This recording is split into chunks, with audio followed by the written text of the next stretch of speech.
with your head. No, it's not Alice in Wonderland, it's King Henry VIII. Governments and monarchs have always interested me, so I studied a lot about them in school. I'm a strong believer that history repeats itself, so it's important to know about your past in order to know about your present and future. King Henry VIII's reign was probably one of the most fascinating in English history.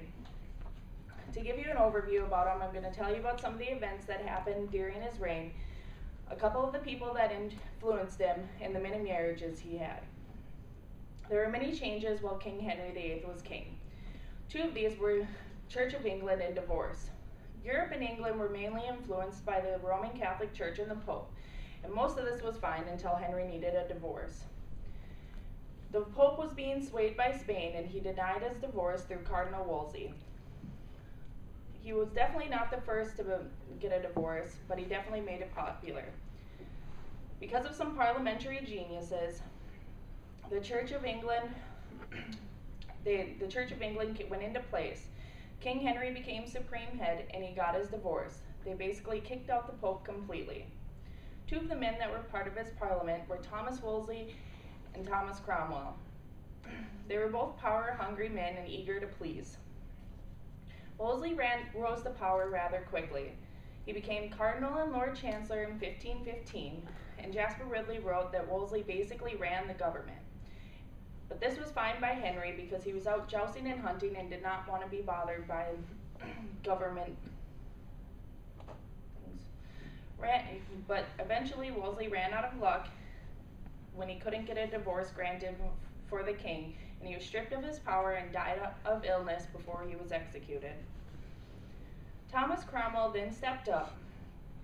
David Starkey wrote he was probably the strongest advocate for the Reformation of England.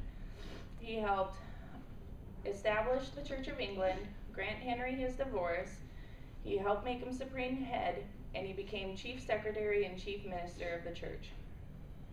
Henry adored him, but he made many enemies on his way to power.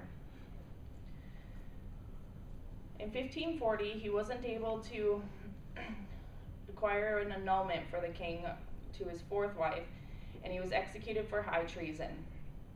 Speaking of wives, let's talk about what Alison Weir states Henry is most famous for.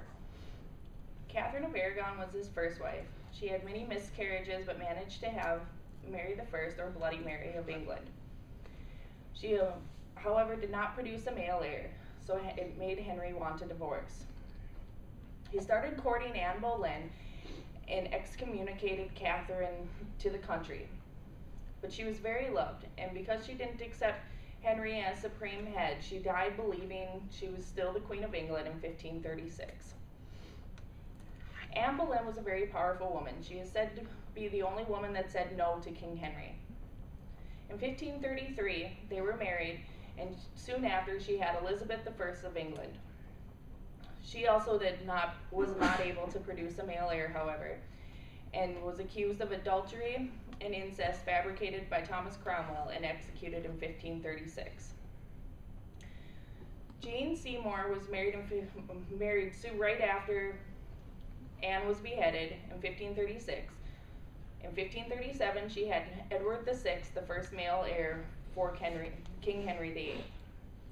She died 6 months later in 1537 and was said to be the only wife he never got bored of because of how quickly she died.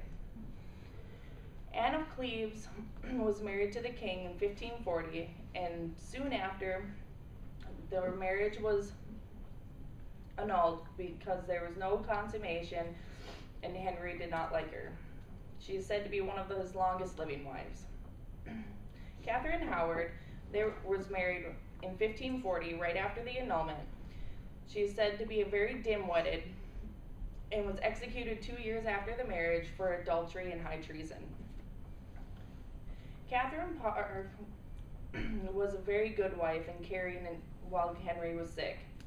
She re-established the succession of Mary and Elizabeth and became Elizabeth I's protector once Henry died because he left her no power in his will. In closing, this is just a little bit about Henry VIII. I've told you about a few of the events that happened while he was king. Thomas Cromwell and Thomas Wolsey, to a couple of the people that influenced him, and his very popular wives. I hope you're as excited about me as ancient governments and get addicted to things like the Tudor dynasty. Thank you.